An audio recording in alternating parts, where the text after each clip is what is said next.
કહે છે એ કોઈ સામાન્ય દર્પણની અહીંયા વાત નથી, અંતર્મુખ થવાની વાત છે. જ્યાં સુધી સમાજ મારા ને તમારા વખાણ કરતો હોય છે ત્યાં સુધી આપણે બહિર્મુખ હોઈએ છીએ. બહારની ગંગામાં, બહારની સરયુમાં, બહારની યમુનાજીમાં બહુ ડૂબકી લગાડી, પણ ભીતરમાં ક્યારે ડૂબકી લગાડી? ઘણા પાસે લિસ્ટ હોય કે અમે આટલી નદીઓમાં, આટલા સમુદ્રોમાં ડૂબકી લગાડીને આવ્યા છે.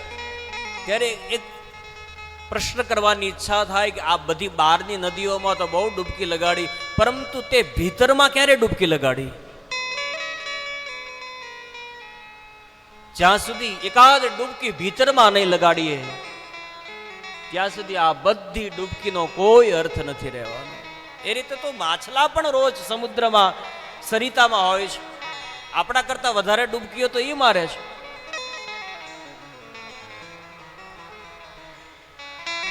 એકાદ ડૂબકી સાહેબ ભીતરમાં લગાડવાનો પ્રયત્ન કરજો, અંતર્મુખ થવાનો પ્રયત્ન કરજો.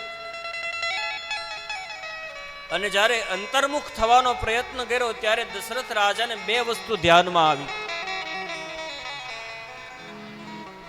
એક, મુંગટ થોડોક ત્રાસો થઈ ગયો હતો